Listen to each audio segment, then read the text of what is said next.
Hello and welcome to UGA Mechanical's production of the Scottish play. I am the director, Jordan Cole, and I am very excited to show you all that we've been working on for the past couple of months. Just a fair warning, this is not the show that shall not be named in the theater space. It is adapted from that, and there's definitely a heavy part of the script that leads on that, but this show is intentionally modified to make sure every character has a story arc because everyone's story deserves to be told. So in order to do that, I actually pulled some scenes from other Shakespeare shows. So Much Ado About Nothing, King Lear, and Hamlet are all featured in this kind of interspersed. And some of the original scenes are moved around so that to give our characters more of an arc and a storyline. This show is produced by UGA Mechanicals, which is UGA's Shakespeare performance organization. If you want to just keep tabs on us and all the things that we're doing going forward, you can find all of our information at our Linktree, which is linktree.com/UGA Mechanicals. Specifically, there you will find all of our social media links, our donation links, and everything else pertaining to anything and everything we're doing. I am so proud of these actors and this crew and this team that's come together to put on this production. So it has been such a pleasure to get to work with them and get to create again. So I hope you enjoy the story that they get to tell. And with that, I proudly present the Scottish play.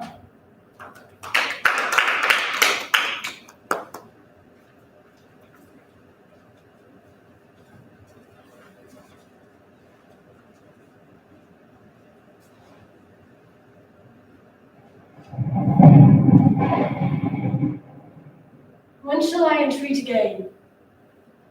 In thunder, lightning, or in rain? When the hurly-burly's done, when the battle is lost and won? That is ere the set of sun. Where the place? Upon the heath. To meet with Macbeth. I come, great Malcolm. Paddock calls anon. Fair is vow, and vow is fair. Hover through the fog and fill the air.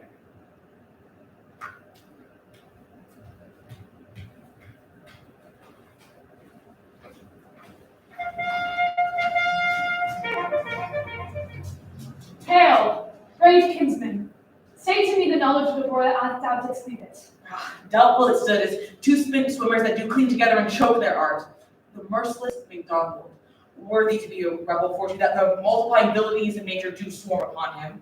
From the western isles of currents and gallows glasses his supplies, and fortune, smiling on his damned quarrel, showed like a rebel's horde. But all's too weak, for brave Macbeth, well, he deserves that name. Disdaining fortune with his brandished steel, which smoked with bloody execution, like valor's minion carved out his passage, till he faced the rogue, which ne'er shook hands, or bade farewell to him, till he enseamed him from the navel of chaps, and fixed his head upon our battlements. Oh, valiant cousin, worthy gentlemen!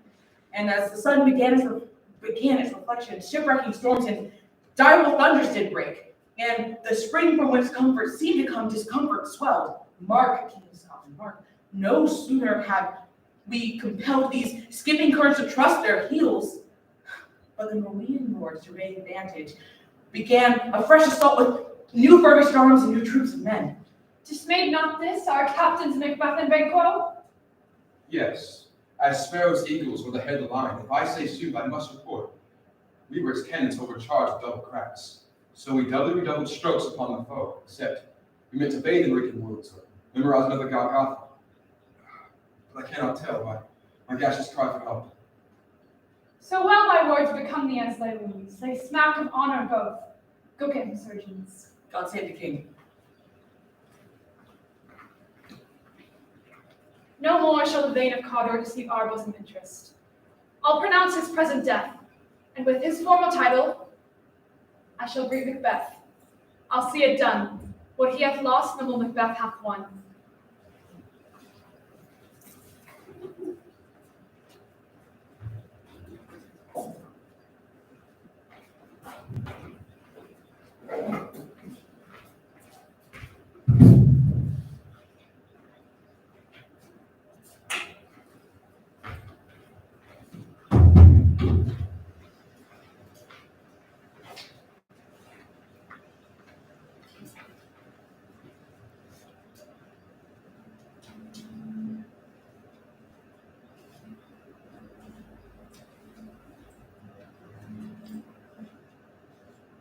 I do love nothing in the world as well as you.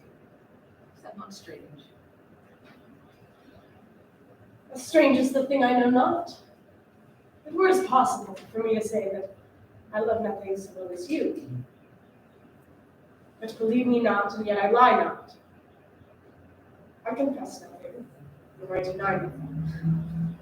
By my sword, thou lovest me. Do not swear and eat it. I will swear by it that you love me and make him eat it who says I love not you. Will you not eat your word? With no sauce and lies to it.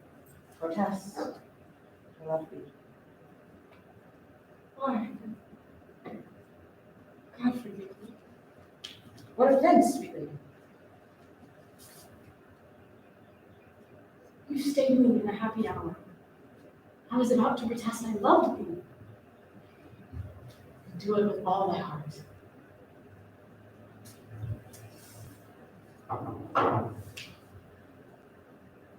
I love you with so much of my heart that none is left to protest. Come, bid me do anything for you.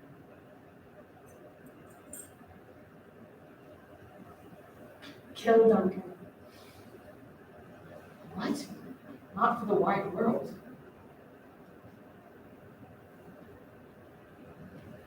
You kill me to deny it. Farewell. Tarry, good lady. By this hand I love thee. Use it for my love some other way than swearing by it. Enough. I'm engaged. I will kiss your hand. So leave you. As you hear of me, so think of me. Farewell.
Look what I have.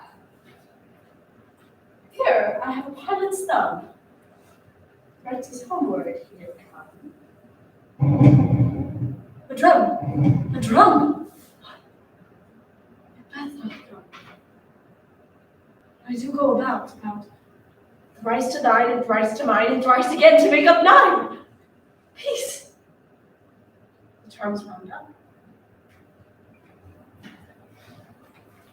So foul and fair a day I have not seen. How far is it called to forest? What is this? So withered and wild in her attire, that she looks not like an inhabitant of the earth, yet is on it. Live you? Are you what that man may question? She seems to understand me, by each at once a chappy finger laying upon her skinny lip. Speak if you can. What are you? All hail, Macbeth. Hail to thee, Thane of Glamis. All hail, Macbeth. Hail to thee, Thane of Cawdor. All hail, Macbeth. Thou shalt be king hereafter. Good sir, why do you start and seem to fear things that do sound so fair? I mere truth, are ye fantastical? Or that indeed which outwardly ye show? A noble partner, you greet with present grace and great prediction of noble having and of royal hope, and he seems wrapped with all. But to me you speak none. If you can look into the seeds of time, and say which grains will grow and which will not, speak then to me, who neither begs nor fears your favors nor your hate.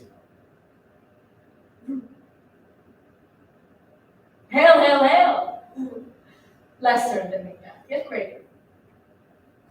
Not so happy, but much happy. Thou shalt be king, so thou be known. So all hail, Macbeth and Banquo. Stay, you imperfect speaker, and tell me more. I know by my father's death I am Thane of Glamis, but how of Cawdor? The Thane of Cawdor lives, a prosperous gentleman. And to be king stands so far from the prospect of belief, no more than to be Thane of Cawdor. Say from whence you owe this strange intelligence, or why you've stopped our way on this blasted heath with such prophetic reading. Speak, I charge you.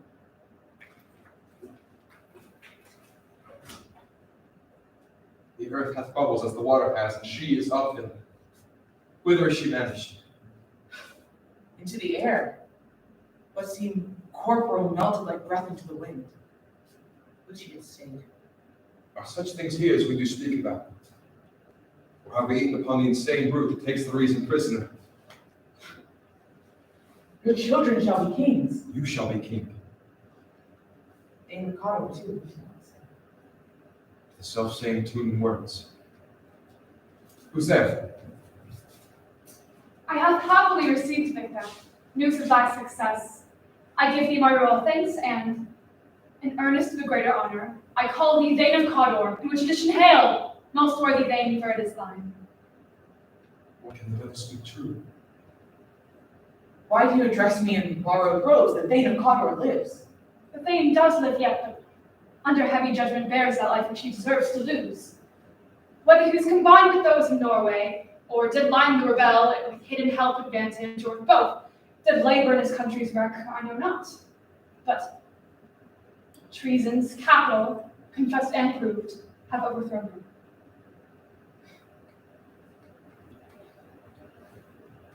Glamis and Thane of Cawdor? The greatest is behind. Thank you for your pains.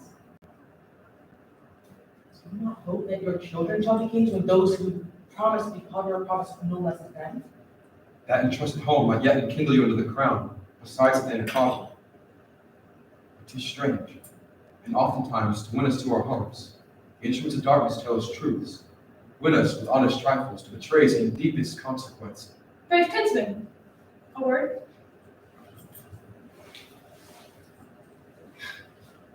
Two truths are told as happy prologues to the swelling act of the imperial theme. Thank you, gentlemen.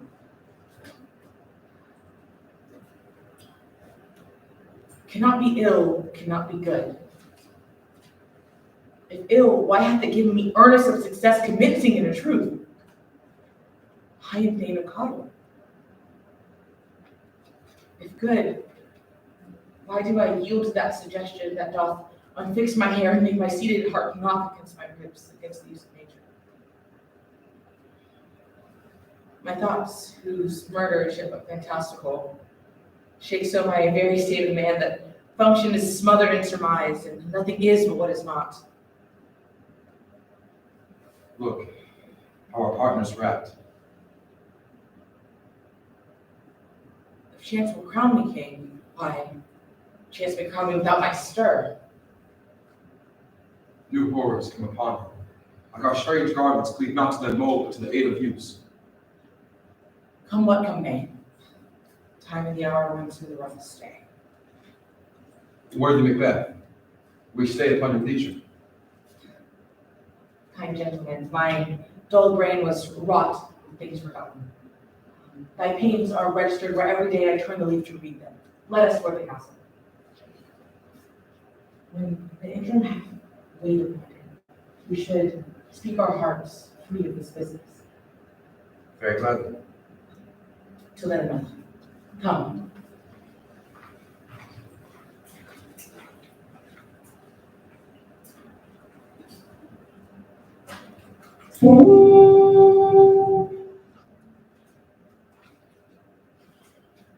I have spoke with one that saw execution done on Cawdor, who did report that, very frankly, he confessed his treasons, implored pardon, and set forth a deep repentance.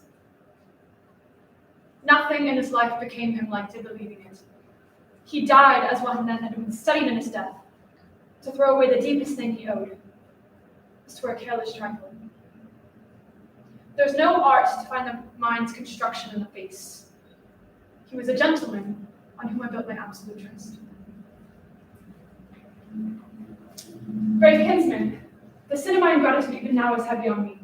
Thou art so before, the swiftest ring of recompense is slow to overtake me.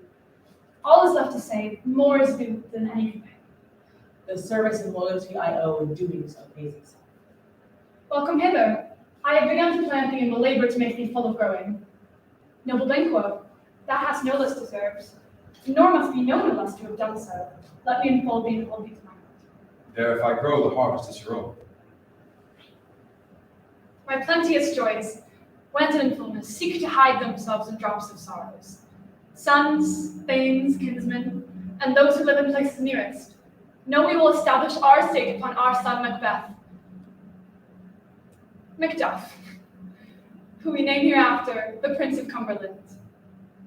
This honor must not unaccompanied invest him only, but signs of nobleness, like stars, shall shine on all deservers, from hence to Inverness, and bind us closer to you. The rest of the service that I must embark in is not used for you. I will make myself the harbinger and make joys to carry my wife at your approach, so humbly take my leave. My worthy Cawdor,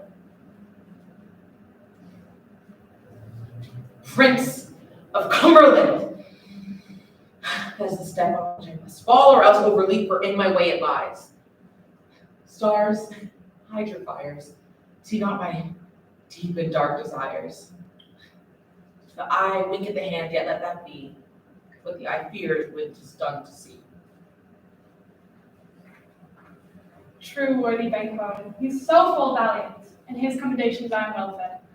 Let us after him, whose care has gone before to bid us welcome. It is a peerless kinsman.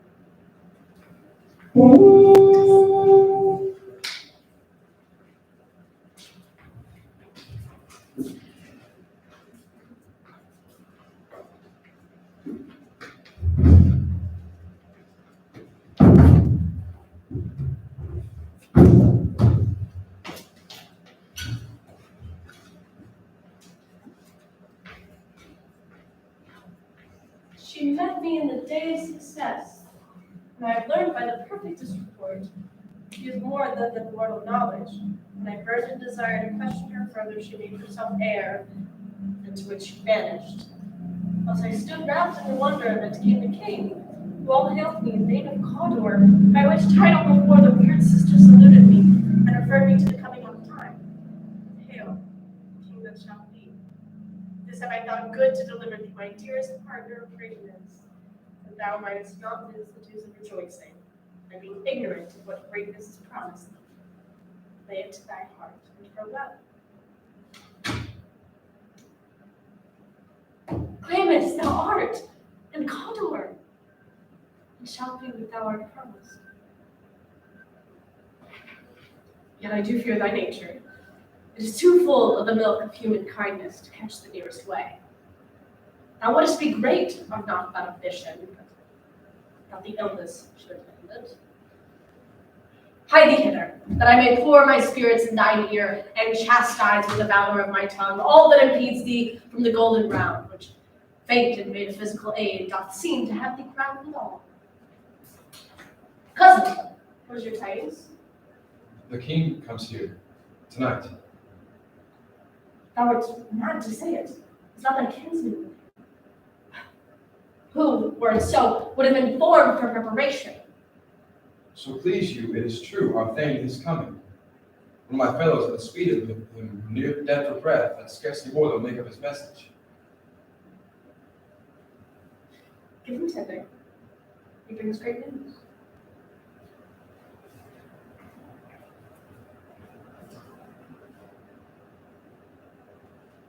The raven himself is hoarse that croaks the fatal entrance of Duncan under my battlements.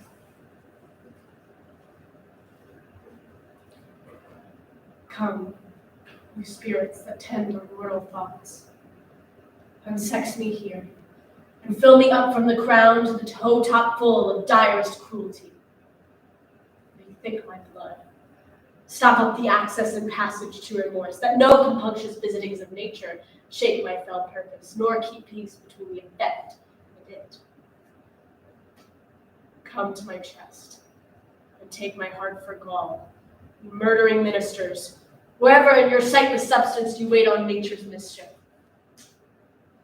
Come quickly, and pall thee in the dunous smoke of hell, that my keen knife see not the wound it makes, nor keeps peace between the effect and it.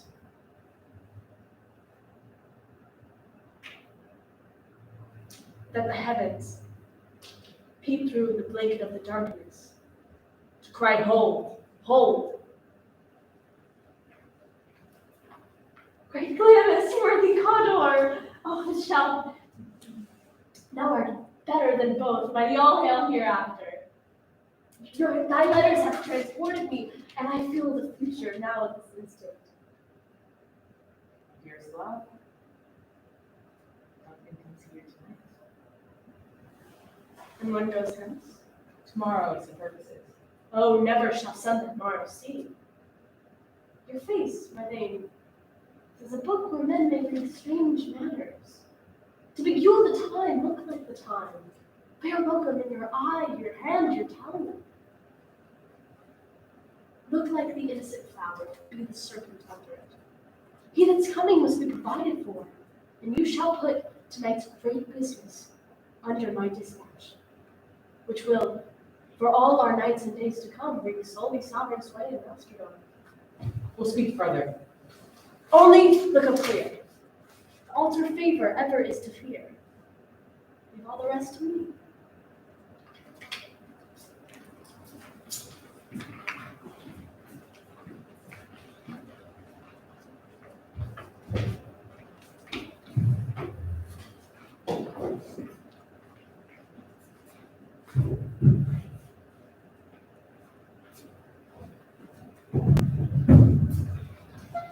CC, our honored hostess. All our service at every point, twice done and then done double, with poor and single business to contend against those honors deep and broad wherewith your majesty runs our house. Where's the Thane of Condor? We coursed him at the heels and had purpose to be his purveyor, but alas, he rides well. His sharp spur, as great as his love, hath pulled him to his home before us. Fair and noble hostess, we are your guests left. Your servants ever have theirs themselves, and what is theirs and can't? To make audit in your highness's pleasure, still to return your money. Give me your hand, hostess, and conduct me to mine host. We love him highly, and shall continue our great graces towards him. By your leave, hostess.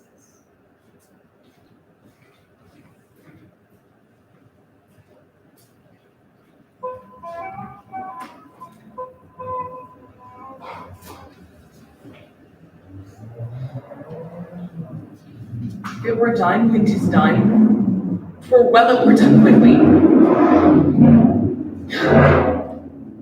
If the assassination could trample up the consequence and take with it his surceased success, that this blow might be the be-all and end-all here.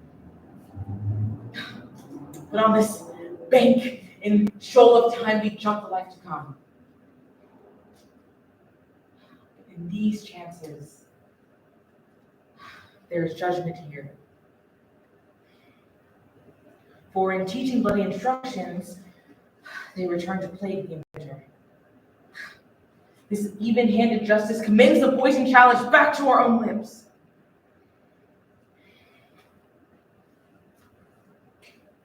He is here in double trust. First, that I am his kinsman and subject, strong both against the deed. Second, that I am his host, who should against his murderer shut the door, not bear the knife myself. And besides, this Duncan hath borne his faculties so meek, hath been so free and clear of offices, that his virtues will cry out like angels' trumpet tongues against the deep damnation of his taking off. And pity, like a naked, newborn babe striding a blast, or heaven's cherubim horsed on the couriers of the wind, shall blow the deed into every eye. And their tears shall drown out the wind. I have no spur to break aside my intent, only vaulting ambition which overleaps itself and falls on the other.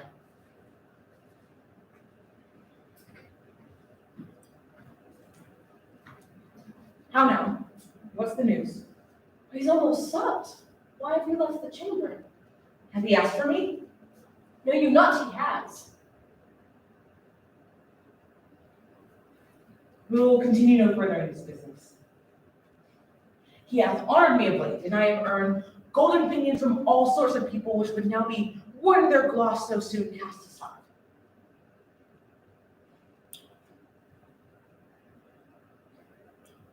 Was that how drunk wherein you dressed yourself? Has it slept since? It wakes now to look so green and pale at what it did so freely. From this time, such I count thy love. Art thou afeared to be the same in thine own act and valor as thou art in desire? Wouldst thou have that which thou esteemest the ornament of life? Live a coward in thine own esteem, letting I dare not wait upon I would, like the poor cat in the adage. Prithee, peace. I dare do all that make a man. Who dare does more is none. What peace was it then that made you break this enterprise? When you durst do it, then you were a man. And to be more than what you were, you would be so much more than a man. No time or place did then adhere, and yet you would make both. They've made themselves, and that their fitness now doesn't make you. I've given suck, and know how tender 'tis to love the babe that milks me. I would, while it was smiling in my face, tuck my bosom from its boneless gums, and splash the brains out, had I so sworn as you have to this. If we fail, then we fail. Then screw your courage to the steady, please. I will not fail. When Duncan is asleep, whereto the rather shall his day's hard journey soundly invite him. His two chamberlains will I with wine and wassail so convince the memory. The order of the brain shall be a few, the seat of reason a limbeck only. When in swinish sleep, their drenched natures lie as in a death, what cannot you and I perform upon the unguarded Duncan? What not put upon his spongy officers, who shall bear the guilt of our great quell? Will it not be received when we have marked with blood those sleepies who would use their very daggers that they have done it? Who dares receive it other? As we shall make our greaves and clamor roar upon his death.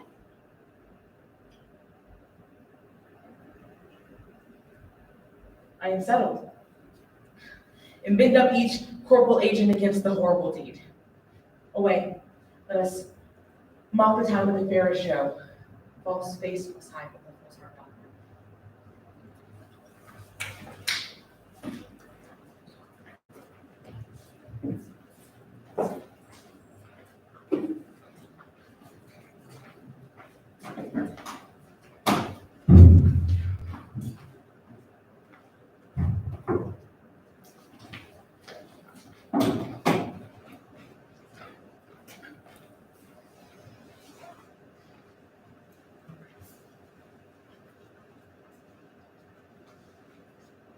A heavy summons lies like lead upon me, yet I would not sleep.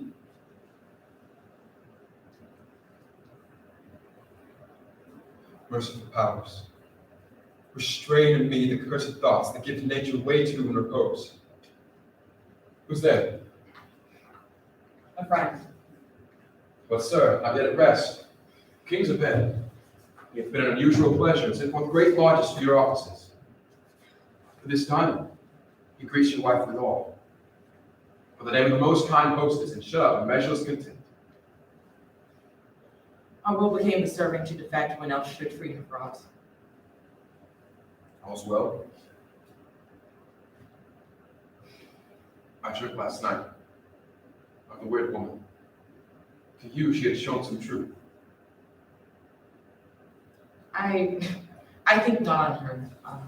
Yet, when we can find the time to speak on that business with her, which is recommended in doing so. At your kindest leisure.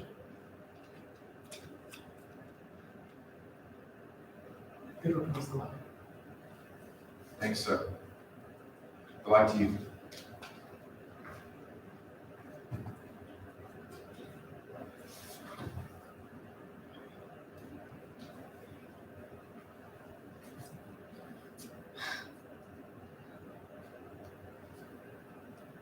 Is that a dagger I see before me?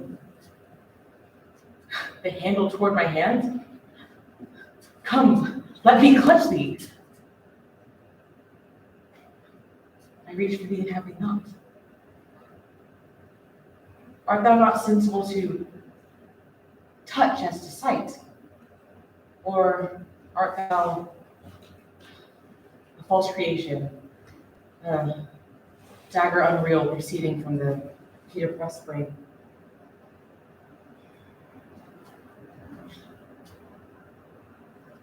I see thee yet, in form and shape as palpable as the ones I own myself. Thou marshaled me the way I was going. Such a weapon I was to use. Mine eyes are made fools of the senses, else worth the rest.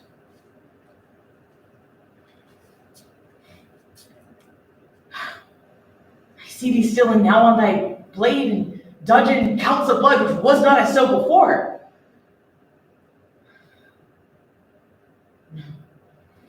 This is nothing.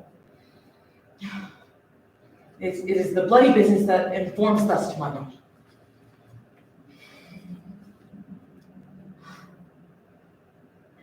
Now over 1/2 world. Wicked dreams abuse the curtained sleep. Witchcraft celebrates pale Hecate's offerings and withered murder. Alarmed by his sentinel, the wolf moves his stealthy pace, almost like a ghost.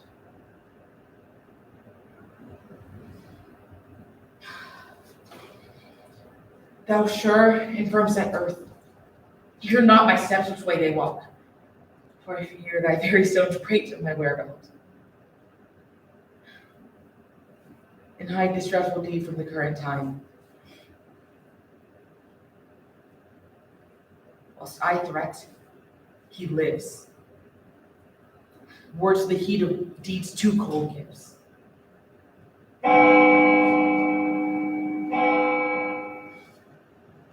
I go, and it is done. The bell summons me. Hear it not, Duncan, for it is a bell that summons thee to heaven or to hell.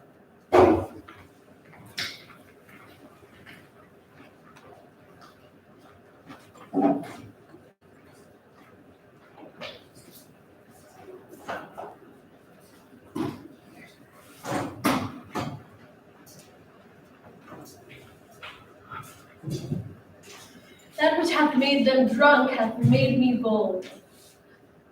That which hath quenched their thirst hath given me fire. Hark! Peace! Oh! It was the owl that shrieked, the fatal bellman, that which gives the sternest good night. He's about it. The doors are open. The serrated grooms do mock their charge with snores. I've drugged their puzzles, that death and nature do contend them whether they would rely. Who's there? What? Who? Alack, I'm afeard it is not done. And they have awakened. 'Tis the attempt and not the deed that confounds us.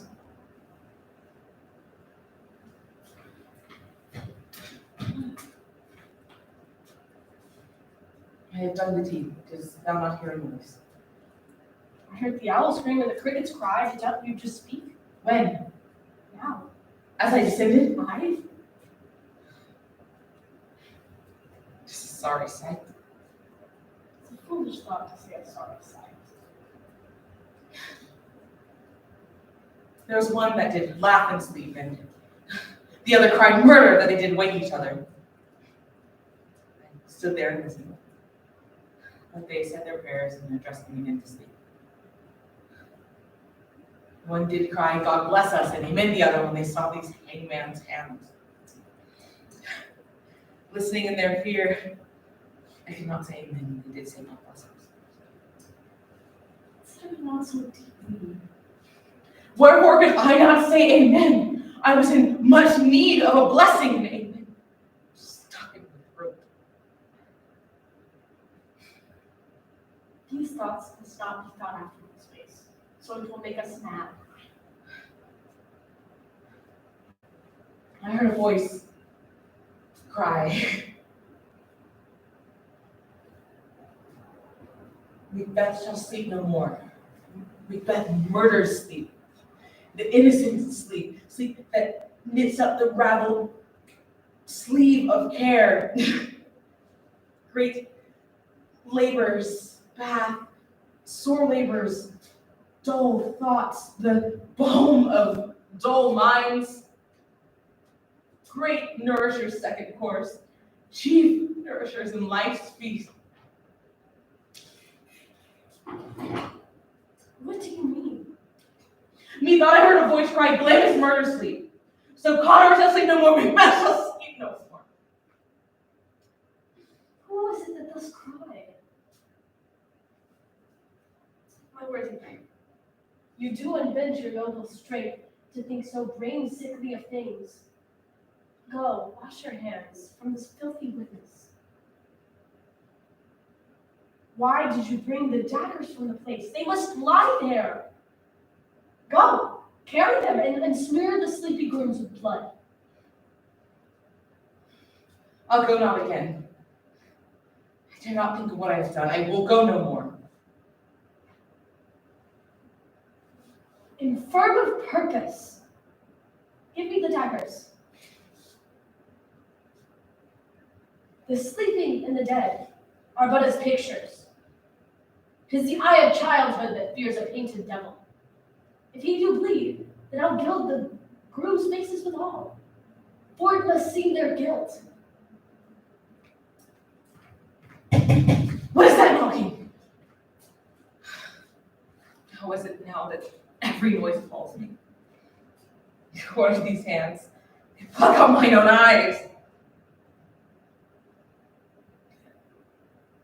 Will all great Neptune's ocean wash this blood clean from my hands? No. My hands, they're rather the multitudinous seas of incarnate turn the creed one.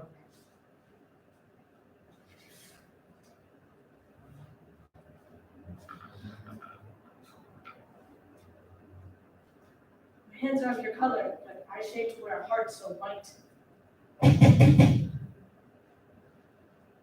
Just knocking at the southern tree. Go, retire into our chamber. How is so easy then? Your constancy hath left you unattended. We're knocking. Go, put on your nightgown, lest occasion call us and show us to be watchers. Be not lost so poorly in your thoughts. To know myself, we're better know the devil themselves. Wait, Duncan, what thy knocking on? What thou couldst!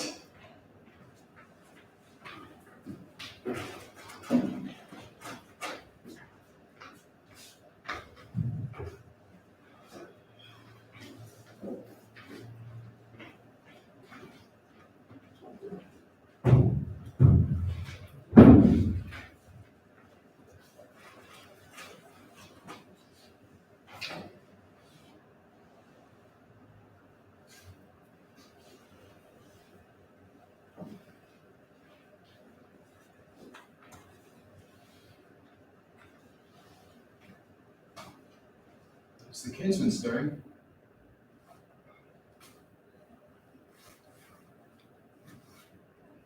The knocking has awakened it.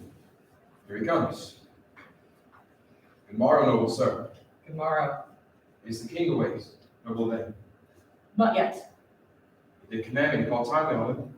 I've almost slipped the hour. I'll show you to the door. I know this is a joyful trouble to you, but yet 'tis one.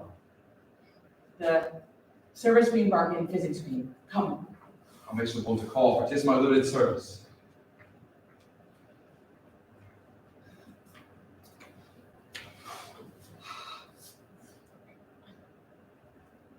The night was unruly, as they say. Strange lamentings heard in the air,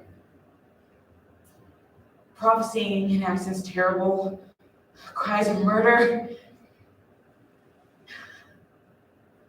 All this new hatched to the woeful time. The obscure bird clamored the livelong night. Some say the earth was feverish and did shake. 'Twas an awful night. I cannot parallel a fellow to it. Oh horror! Oh horror! Tongue nor heart cannot conceive nor name thee. What's it you mean? Confusion now hath made this masterpiece. For sacrilegious murder hath broke ope the Lord's anointed temple and stole thence the life of the building. What did you say? The light? He knew His Majesty? Approach the chamber and destroy your sight with a new Gober, but do not finish speak. See and then speak yourself. Awake! Awake! Ring the alarm bell! Murder and treason! Awake! Kick off this downy sleep and look on death itself. Up, up! And see the great doom's image. Ask from your graves, rise up and walk like sprites. The countenance is horror. Ring the bell!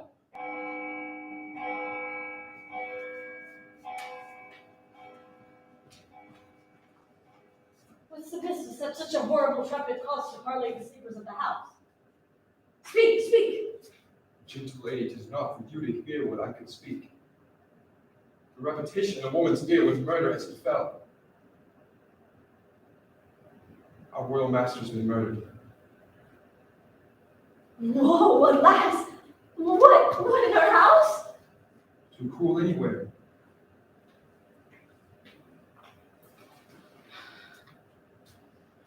Had I but died an hour before this chance, I would have lived a blessed time.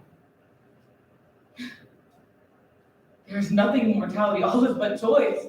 Renown and grace is dead. Wine of life is drawn. And all that's left of the vault is the mere leaves to burn out. What is amiss?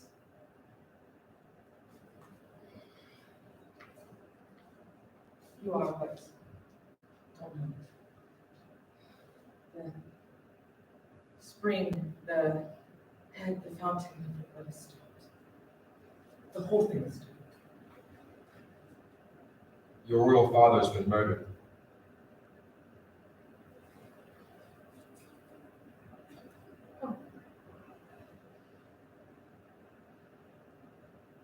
By whom? Those of his chamber, as it seemed, had done it. Their faces and hands were embadged with blood, as were their daggers, which unwiped we found under the pillows. They stared and were distracted, and no man's life was to be entrusted with them. Oh, yet but do repent me for the fury that I did kill them.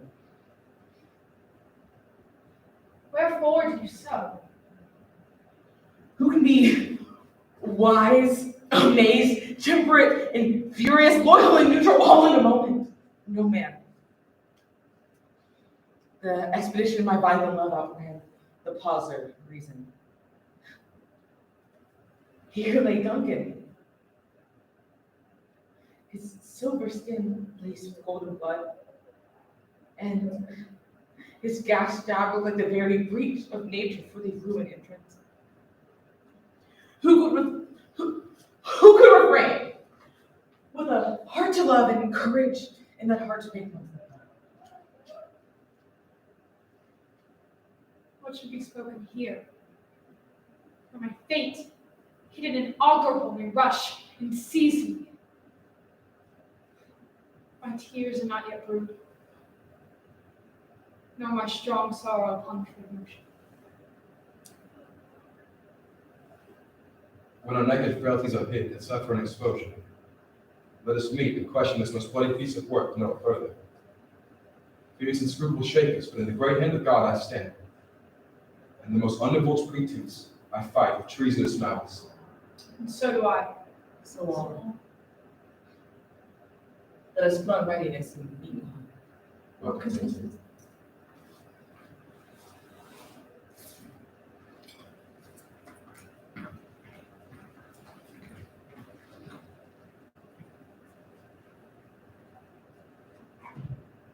What shall I do? I'll not contend with them. I'll to England, to horse. Let me not be dainty of leave taking but shift away.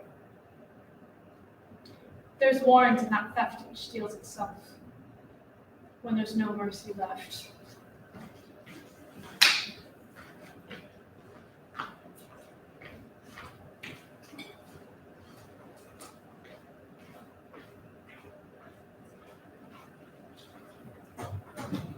How goes the old servant now?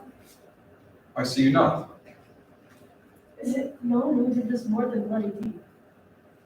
Those that Macbeth hath slain. Alas the day. What good could they pretend?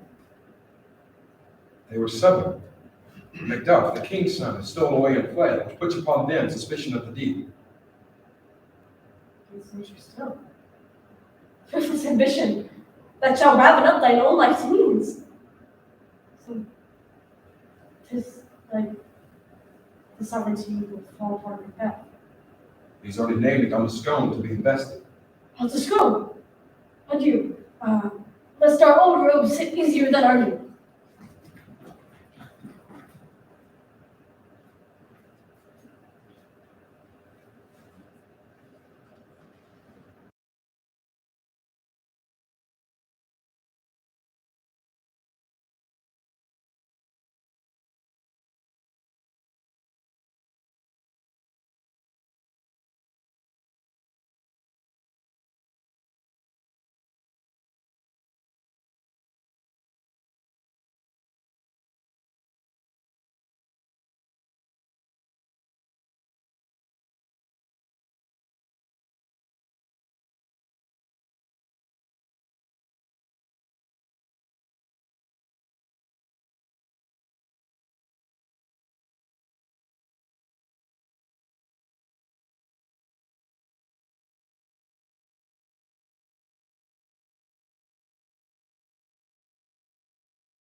Thou hast it now. King, Calo Glamis, all as the weird woman had promised, and I fear the place most foully for what said should not say in that posterity that myself should be the root and father of many kings. And if truth come from her upon thee, Macbeth, her speeches shine. Why by thee and the verities made good, may she not be my oracle as well, and set me up in hope. But hush, no more. Here's the chief guest. Tonight we host a solemn supper and we do request your presence.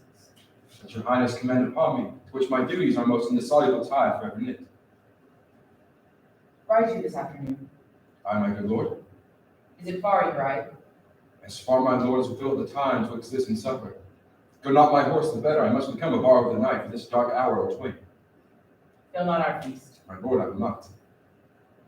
We do hear our bloody cousin Macduff is bestowed in England, not confessing to his cruel parricide, and filling his hearers with strange invention. But more of that tomorrow when we have cause of state preparedness for them. I, my lord, my time does call upon me. How you do horse? I do commend you to your horses. Farewell.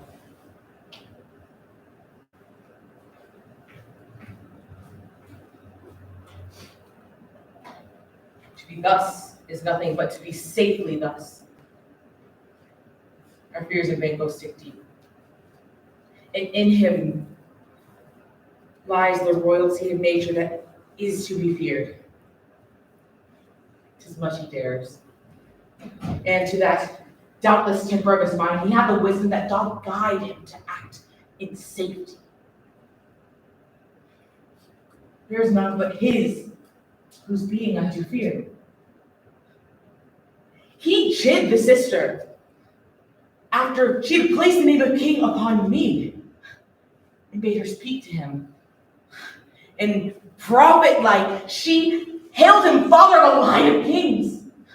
On my head, she placed a fruitless crown, in my gripe a barren scepter, thence to be wrenched from my unlineal hand. No son of mine proceeding. That is to be so, is with Banquo's issue I filled my mind.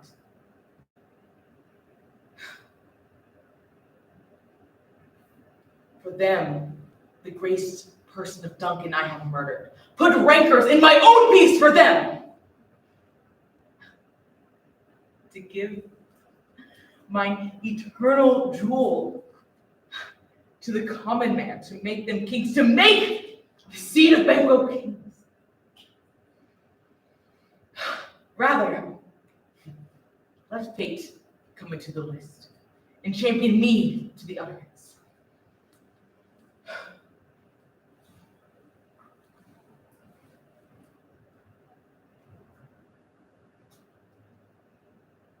Was it not yesterday that we spoke? It was. Something showing us. So you know Banquo is your enemy. True. So he is mine. And though I could with barefaced power sweep him from my sight and bid my will about it, I will not, for there are friends of mine and his whose loves I must not drop, but would wail his fall myself having struck down. And this is why I do make love to your assistance, for you to hide this from the common eye for such sundry and weighty reasons. I will, my lord, perform what you command me. Your spirit shines within you. I will plead to you with the perfect spy of the time, the moment on it, for it must be done tonight. And something from the palace. I always thought I require a clearness. Resolve yourself apart. I'll call upon you. I'm resolved, my lord.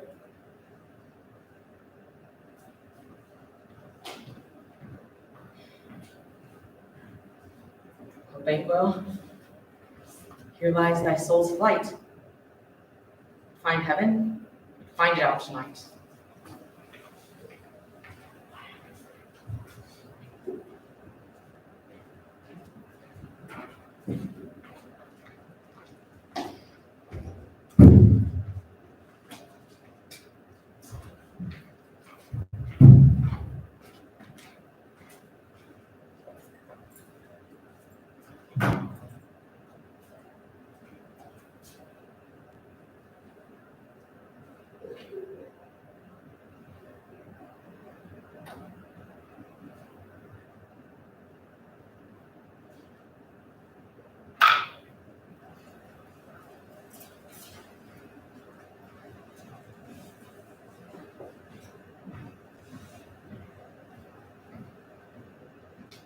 Naught had, all spent.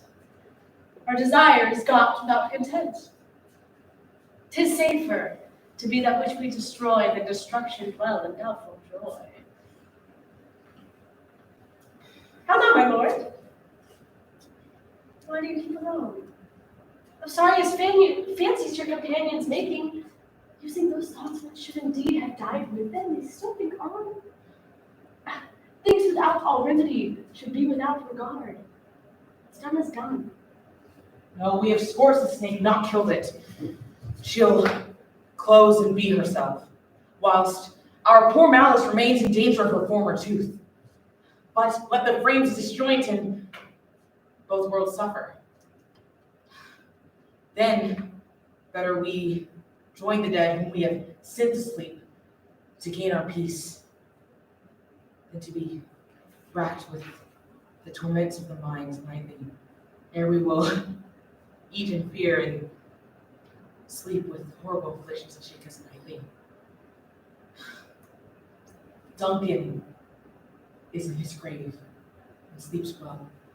After life's fitful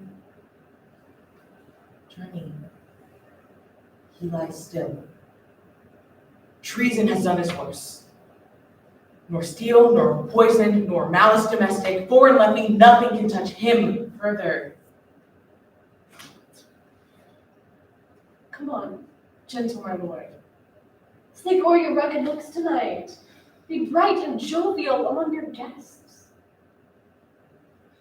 So will I love and I pray to you. Let your care tend to Banquo. Present him with evidence of both the eye and tongue. Unsafe the while that we must lave our honors in these flattering streams and make our faces visitors to our hearts, disguising what they know. You must delete this. My mind is full of scorpions, dear wife. Thou knowest Banquo lives. But in him nature's copy is not eternal. There is hope yet. He is assailable. Then thou be judgment. Ere the bat hath flown his cloister flight, a deed of dreadfulness is to be done. What's to be done? Be free of knowledge, dear shut. Applaud the deed when 'tis done. Come, sealing night, scarf up the tender eye of the pitiful day. With thy bloody and invisible hand, tear apart that this give me fears that keep me blanched.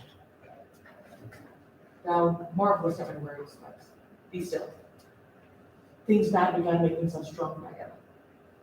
So come with me.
There's blood on my face. This is Banquo's then. It's better be without than he within. Is he dispatched? Aye, my lord. His sword is cut, that I did for him. Thou art the best of the cutthroats. Yet, he is good that did the life for his children. If thou didst not be not for I. Most royal, sir. His children escaped. There comes my bit again, health even perfect! Whole as marble, sound as rock. Ugh. But Banquo was safe. Aye, my lord. Safe in a ditch he bides, with 20 trenched gashes to his head. At least a death to nature. Thanks for that. There the serpent lies. The worms that have escaped, having them a nature that in time venom will drink, but no teeth for now. Get thee gone.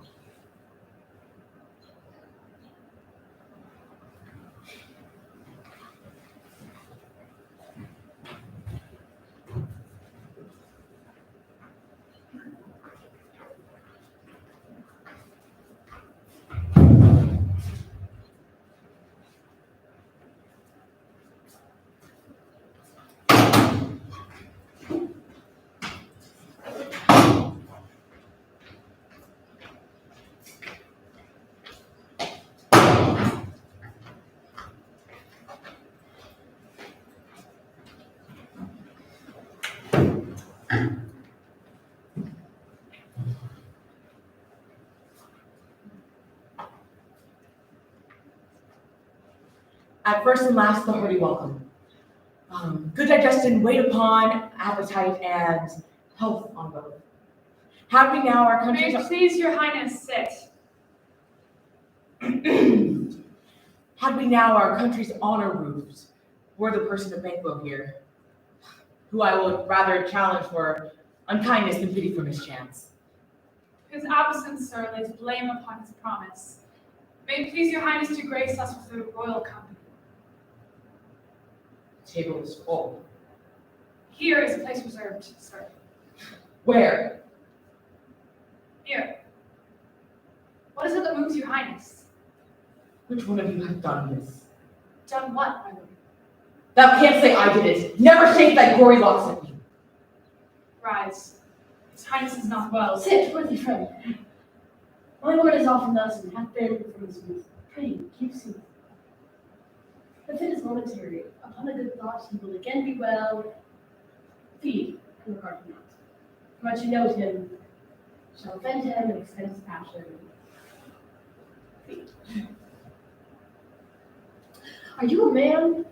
I, and a bold one that dares look upon must appall the devil. Oh, proper stuff! This is the very painting of your fear. This is the air-drawn dagger which you sent led you to Duncan. All these flaws and starts would as well be a woman's story in a winter spire authorized by her grandam. Why do you make such faces? When all is done, you look but on the stool. Prithee, look, see, lo, behold! What say thee? If charnel horses in our graves bring those that we bury back, then our monuments will not. What, quite a man in folly?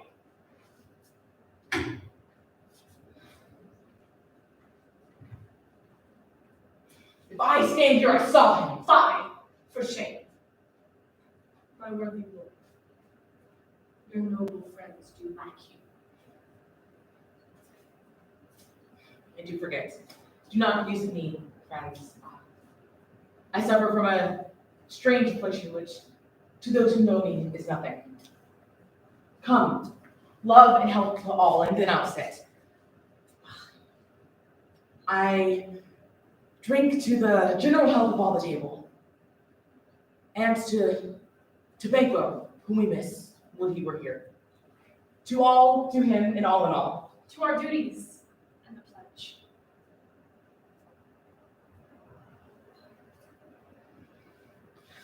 Of God to quit my sight, let the earth hide thee.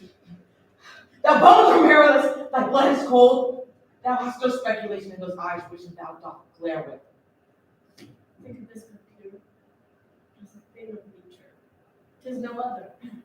Only it spoils the pleasure of time. What men dare, I dare. Approach me like a rugged bear. The armed rhinoceros, take any form, but this micro-nurse shall never tremble.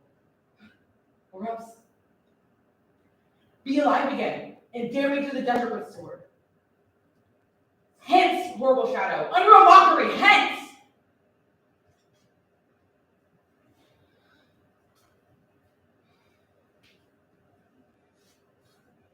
Why so being not, I am man? You've displaced them, or broke the good meeting with such admired disorder. Can such things overtake us like a summer's cloud without our special wonder? It shocks me to the disposition that I owe. When I think you could look on sights such as these and keep the ruby of your cheek from mine or blanched with fear. What sights, my lord? Pray you, speak not. He grows worse and worse, question enrages him. At once, good night. Speak, stand not upon the order of your going. Go at once. Good night. And good health attend his majesty. Kind good night, Tom. It's blood, they say. Blood will have blood. Stones have been known to turn trees to speak. What is the night? Almost at odds with morning. Which is which?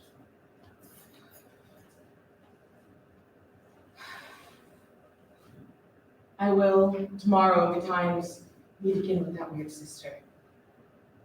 For I am bent to know what the worst means by the worst.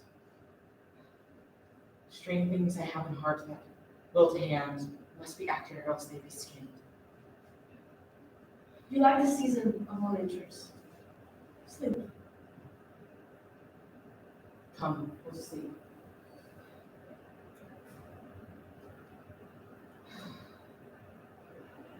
My strange and self-abuse seem initiate here to this point. We are but young.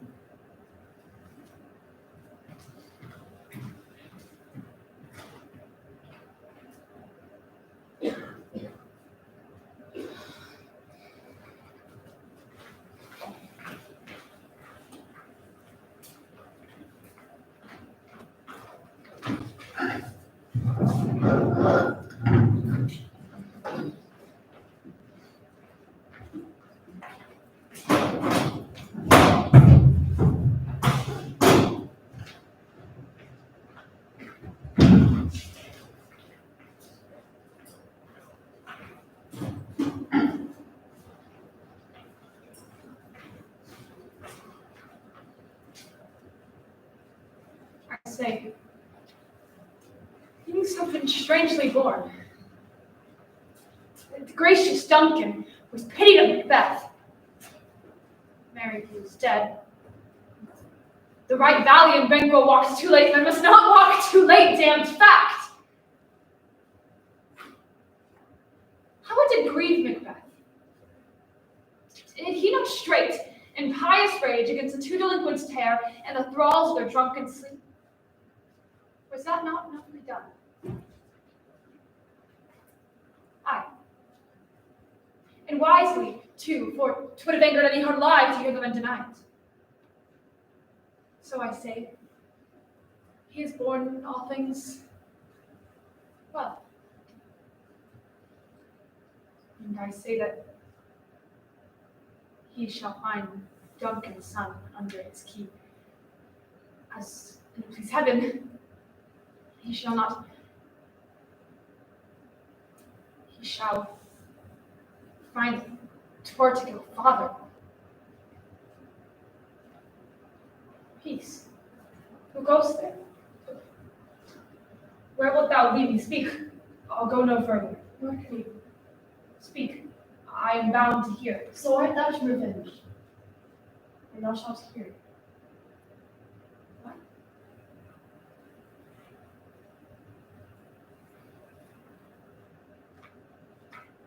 I am Banquo's spirit, doomed for a certain term to walk the night. List, oh list. But if thou didst ever dead your king and kinsman love, Oh God! revenge on most foul and unnatural murders. Murders! Murders most foul, as best as it is. But these most foul, strange, and unnatural.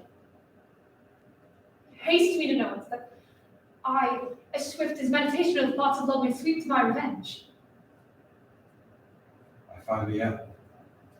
And duller shouldst thou be in the fat weed that roots itself in ease in the war. Wouldst not thou stir in this? But Macduff, here, 'tis given out that sleeping in his bed, his servants stabbed him. So by the whole ear of Scotland, I am the forged process of my death, rightly abused. But know, thou noble kinsman, the serpent that does sting King Duncan's life now wears his crown. Oh, my prophetic soul, Macbeth! Oh, horrible, most horrible. But thou hast taken thee varied not. Howsoever thou pursuest this act, take not thy mind. We may again give to our tables meats and sleep to our nights, and free from our feasts and our banquets, blight nights, do faithful homage and receive free honors, all which we pine for now. This report has so exasperated the king that he prepares for some attempt of war. Let some holy angel fly to the court of England and unfold this message ere he come, that a swift blessing may return to the suffering country under a hand accursed. I'll send my praise with you.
Why? What came now? How unworthy a thing you made of me. You would play upon me. You would sing to know my stops. You would pluck out the heart of my mystery. You would sell me from my lowest note to the top of my compass. And there is much music, excellent voice in this little organ, yet cannot you make it speak.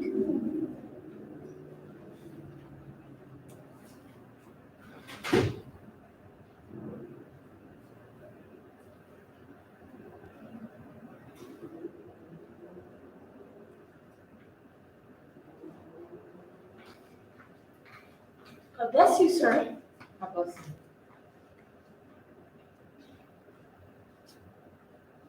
Do you see yonder cloud that looks to be in the shape of a camel? Just like a camel by mass. Methinks it looks like a weasel, Just back like a weasel. or like a whale. Very, very like a whale. He fools me to the top of my bed. I'll come by and by.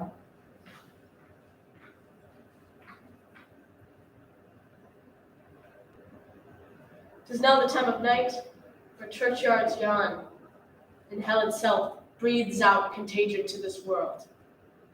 Now I could drink hot blood and do such bitter business that the day would quake to look on. Heart, who's not thy nature. Let never the soul of Narrow enter this firm bosom. I may be cruel, not unnatural. I will speak direct to him, use none. My tongue and soul must be hypocrites.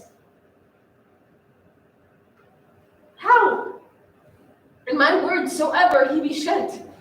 To give them seals, never, I so consent.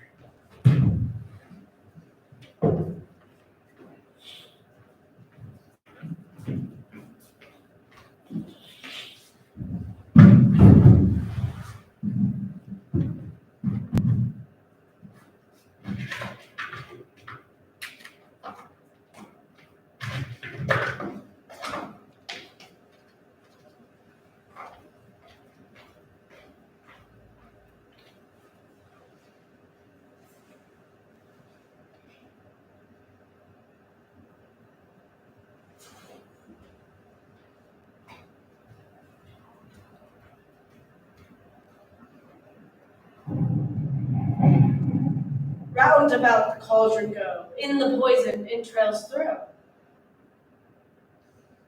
Toad, that under cold stone days and nights his 31 sweltered venom sleeping got, boil thou first in the charming pot. Double, double toil and trouble, fire burn and cauldron bubble. Flay of a finny steak, in the cauldron boil and bake. Eye of newt, toe of frog, will of bat, tongue of dog, adder's fork and blind worm's sting, lizard's leg and owlet's wing, for a charm of powerful trouble, like a hell broth boil and bubble, double, double toil and trouble, fire burn and cauldron bubble. By the pricking of my thumbs, something wicked this way comes. Open, box, whoever knocks. How now, you secret, ghastly midnight hag? What is it that you do? A deed without a name. I conjure you by which you profess, however you come to know it. Answer me this. Though thou untie the winds and let them beat upon the churches, and though castles fall on their borders' head, despite destruction sickens, answer me what I ask of you. Speak, demand, I'll answer. Say, thou dost rather hear it from my mouth or from my master's? Call them, let me see them. Pour in sow's blood that hath eaten her 9 pharaoh. Grease that sweatin' from the murderer's gibbet, throw into the flame, high and low, thyself in office deathly show. Tell me, thou unknown power. Macbeth, Macbeth, Macbeth, beware Macduff, beware the Thane of Fife, dismiss me, enough. Whatever thou art, for thy good caution thanks, thou heart my fear right, but one word more. It will not be commanded. Here's another, more potent than the first. Macbeth, Macbeth, Macbeth, Had I 3 ears, I had heard thee. be bloody, bold, and laugh to scorn the power of man, for none of woman born shall harm Macbeth. Then what have I to fear of Macduff? But to make assurance double sure, I shall take the bond of fate. Thou shalt not live. And now I may tell the fears that do blanch me so that they lie and sleep in spite of thunder.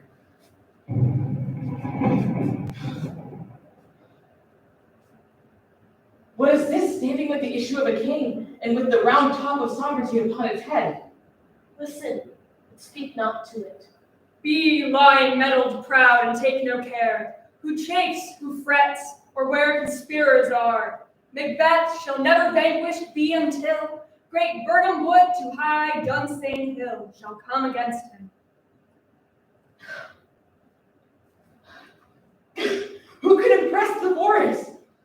Bid the tree to unfix its earthbound roof. Sweet Bodeman's good. Rebellion's head never rise till the wood of Burnham rise. And I may live that full lease of life, and all that is owed of time and mortal custom. But there's one thing my heart throbs to know. Will the issue of Banquo ever reign in this kingdom? Seek to know no more. You will tell me what I want to know, else an eternal curse will fall on me. Tell me what I ask of you. Why smokes this cauldron? What is that noise? Show in thy eye and grieve thou heart. Come like shadows, so depart. What is this like the issue of Banquo? Down! And that was like the first, and the third like the former. Filthy hag, what is this? And the fourth? What will these stretch off to the crack of doom? Another yet? Another and now a seventh? I will see no more. And yet an eighth appears, and in his hand a glass that shows lines of many more, with some with twofold balls and treble scepters, and there is the blood-vultured Banquo who points them as his, so we know this is true. Horrid sight! What? Is this so? Aye. All this is so. But why stands Macbeth so thus amazingly? I shall charm with sound while I perform the antic round, that this great king doth say, my duties did his welcome pay.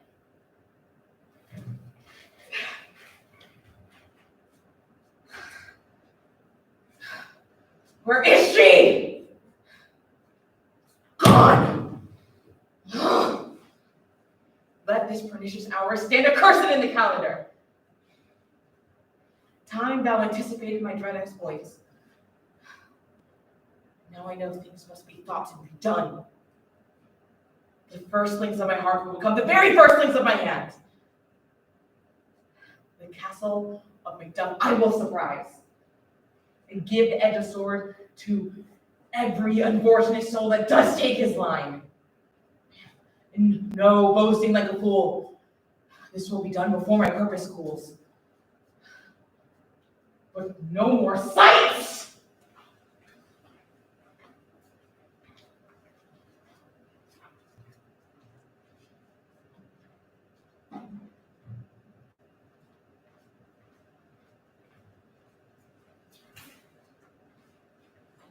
My ever gentle cousin, welcome hither. Send Scotland where it did. Alas, poor country. Almost afraid to know itself. It cannot be called our mother, but our grave. Where nothing, but who knows nothing, is once seen to smile. Where sighs and groans and shrieks that rend the air are made, not marked. Where violent sorrows seem a modern ecstasy. The dead man's knell is scarce there asked for food. Men's lives expire faster than the flowers before their caps, dying ere they sicken. A relation too nice and yet too true. What's the newest grief? When I came hither to transport the tidings which I had heavily borne, there ran a rumor of many worthy fellows that were out, which was to my belief witnessed the rather, for I saw the tyrant's power afoot. Now is the time of help. Front to front. Bring the Queen of Scotland and myself. With my sword's length, set him. We escape. Heaven forgive him too. This tune goes manly. Our power is ready, our lack is nothing but our leave. Macbeth is ripe for the shaking, and the powers above put on their instruments. Receive what cheer you may. The night is long that waits today.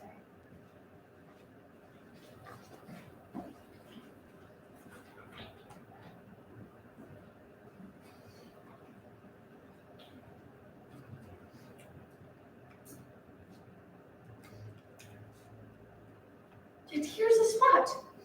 Out, dear spot, out. Why then? 1, 2. It's time to do it. Hell is murky. Fie, my lord, fie.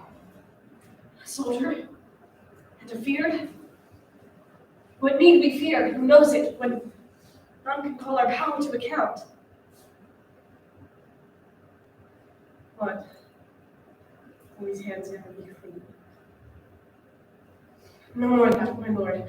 No more of that. Yet here's the smell of blood still. All of earth's perfumes will not sweeten this little hand.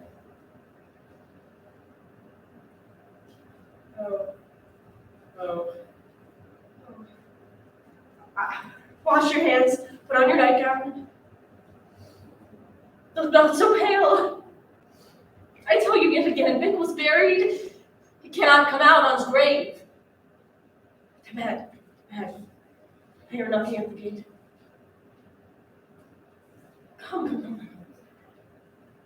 Give me your hand. What's done cannot be undone. To bed.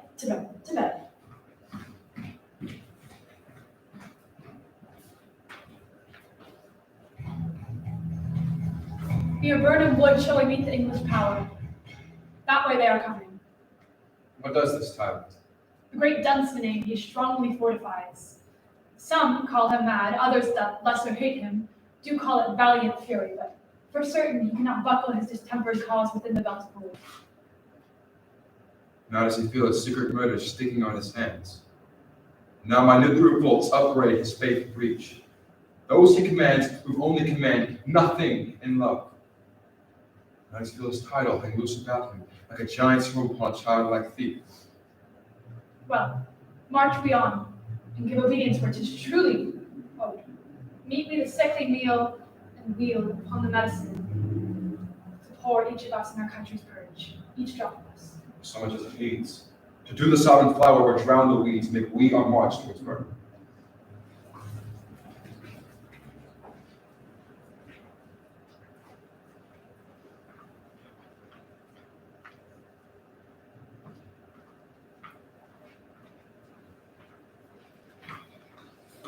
Bring me no more reports till Burnham Wood come to Duncan. I cannot take with fear. What is this boy Macduff? Was he not born of a woman? The spirit that knows all consequences of the mortal time has pronounced me thus. Fear not, Macbeth, for none of woman born shall ever have power upon thee. So fly, false things, mingle with the English epicures.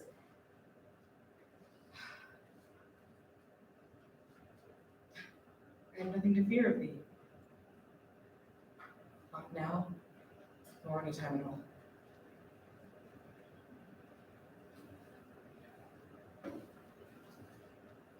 Where goest thou, goose look? There is 10,000 Geese, villain? soldiers, sir. What soldier's patch? Death of thy soul! Thy linen cheeks are counselors to fear. What soldiers, Wayface? The English force, some of these. Take thy face hence. Hence!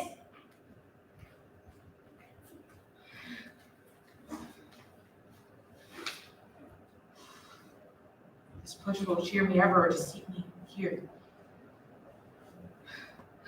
I have lived long enough. My way of life hath fallen into the cedar, the yellow leaf. And what should accompany my age as obedience, honor, love, troops of friends, I look not to have, but in their stead, curses. Not deep, but loud, mouth-honored breath, that fain deny nor dare not.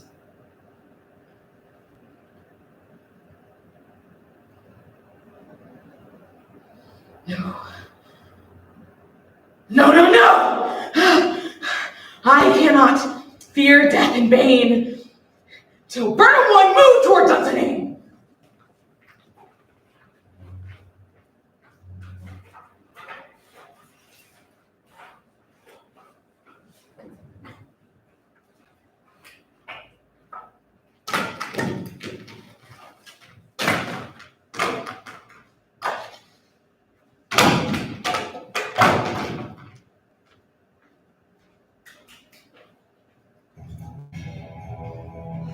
Cousin, I hope the days are near at hand and chambers will be safe. What is this before us? The wood of Burnham. Let every soldier helm down a bow and bear it before him. Thereby shall we shadow the numbers of our host and make discovery ere report of us. Shall be done. We learn no other, but the confident tyrant keeps still in Dunsinane, and will bear our setting down before it. 'Tis his main hope. Where there's advantage to be given, both more and less had given in the revolt. Well, let our just censors attend the true event and put me on industrious soldiership.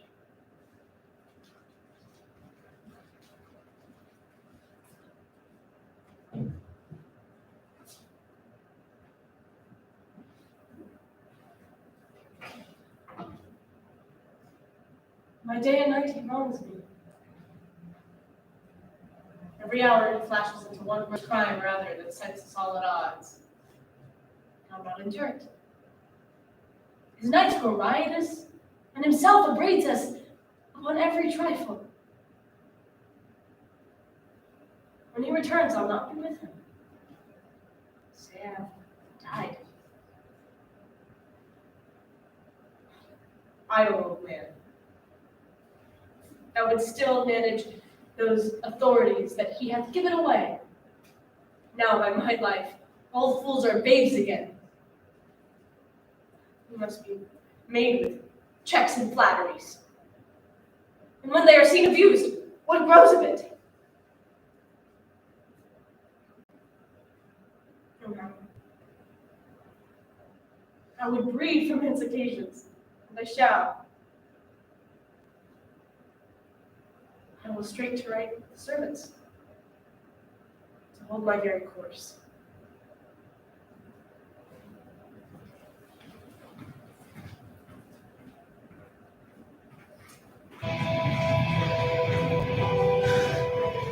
Hang out the banners on the outward walls!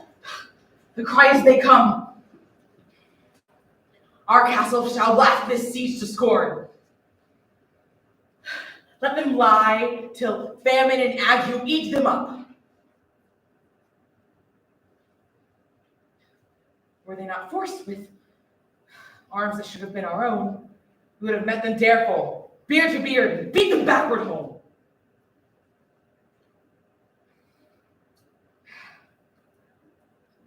I have forgotten the taste of tears. There was a time in which my soul would have cooled at the night shriek. But now I have supped full of horrors. Direness is familiar to my slaughterous thoughts. And they can shake me no more.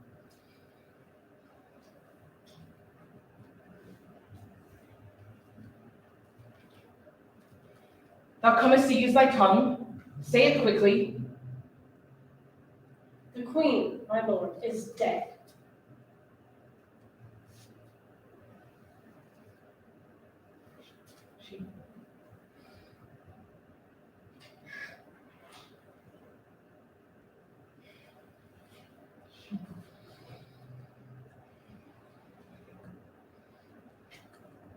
She would have died any minute before this. It would have been time for such a word. But tomorrow and tomorrow and tomorrow creeps on petty face from day to day till the last syllable of forever. Out, brief candle. Life is but a shadow, a story told by an idiot signifying nothing. Gracious my lord, I shall report that which I say I saw. You will not have to do it. Say, sir. As I did stand my watch upon the hill, and toward Burnham, and anon, thought I saw the woods move. Liar and a wretch! Let me endure thy knowledge, but not be stupid. I say I saw the woods move. Thou speakest false. Let the next sword fall upon thee. Thou speakest us sooth, I care not what thou dost for me as much. Hence, I begin to pull in resolution and doubt what that weird sister had said, that equivocation that lies is truth. Where she had said, fear not, till Burnham would do come toward Dunsinane. And now it would do come towards Dunsinane! Arm and out. What he vouches does appear. There's no flying hints nor tarrying here. I do begin to be weary of the sun and wish the state of the world were undone. Ring the alarm bell. Come back. If we die, at least we die with our harnesses on our back.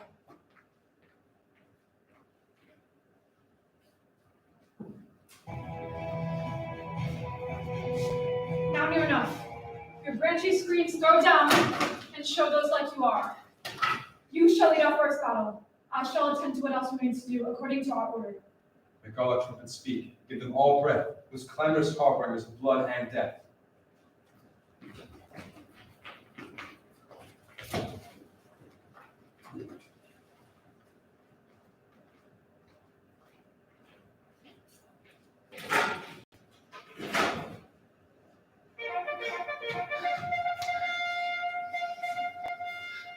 They have tied me to a stake I cannot climb. But bare like I must fight the curse. What is he that is not a woman born? Him I am to fear, else no other.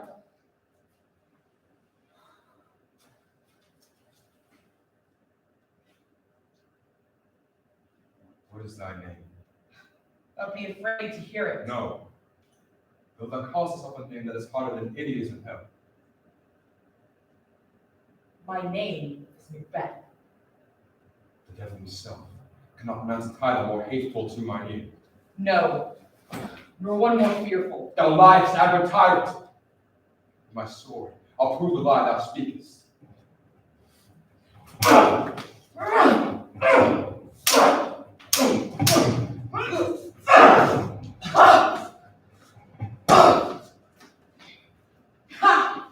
Thou was born of a woman!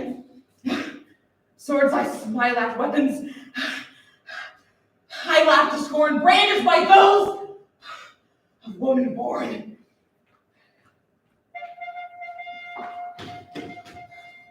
That were the noises. Tyrant, show thy face! If thou be asleep by no stroke of mine, I will be haunted still. I cannot strike at wretched currents who are hired to bear their states.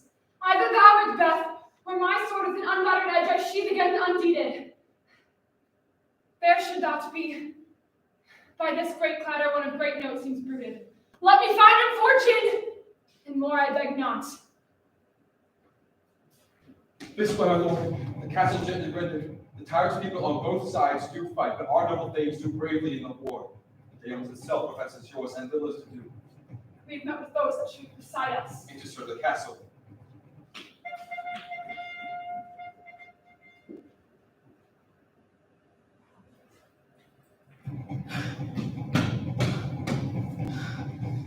Why should I play the Roman fool and die upon my own sword, whilst I see lives of blows do better upon them? Turn, Hamp, turn! Of all else I have avoided thee. But give me back. My soul is too charged with blood already. I have no words. My voice is in my sword. Thou bloodier villain than terms can give thee out.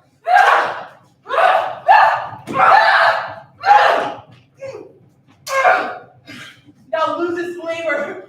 I live a charmed life that shall never be taken upon by one of a woman born. To spare thy charm, and that the angel that thou would still serve tell thee, Macduff was from his mother's womb untimely bred. Accursed be the tongue that tells me so. Thou hast got my better part of man. That fiendish witch! No more to be believed that palters and double sins. Nature promises hide, and her hopes break the fall. I will not fight thee. Then yield thee, coward, and be the show and the gaze of the time. We'll have thee as our rare monsters are painted on the pole, and under red here lies the tyrant. I will not kiss the ground and yield at your feet. Though Burnham would come to Duncan and thou opposes, none of woman born. I shall not. Lay on Macduff, and let he be damned who first cries, hold enough!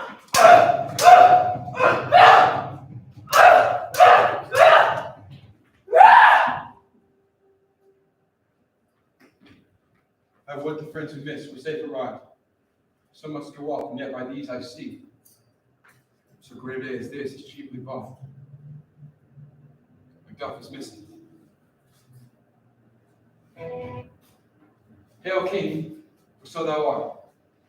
Here lies the usurper's cursed head. The time is free. I see thee compassed by our kingdom's pearl, whose salutations speak me in their minds, and whose voices I desire aloud with mine. Hail, King of Scotland! Hail, King of Scotland.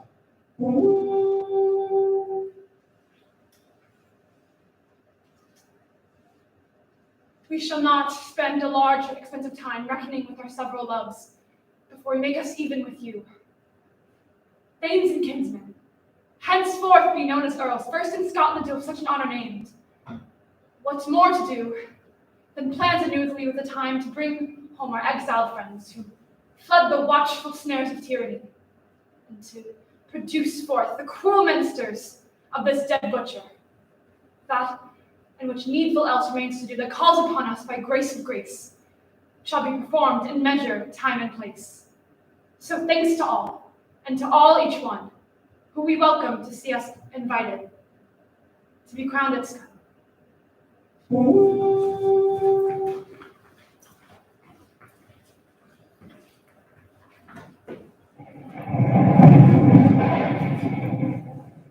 How did you dare to trade in traffic with Macbeth, riddles and affairs of death?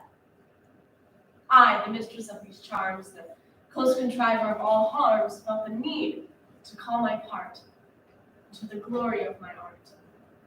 Much worse, all that hath been done hath been but for a wayward son, spiteful and wrathful, who, as men do, lived for his own ends, not for you.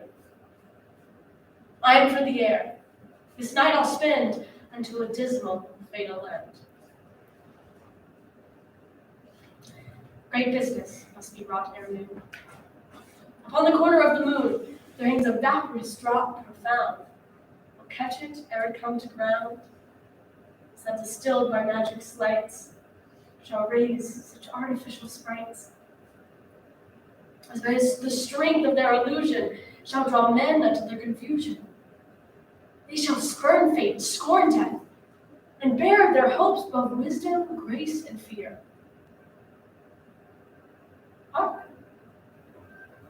I'm called. My little spirit, see, sits on a foggy cloud and stays for me.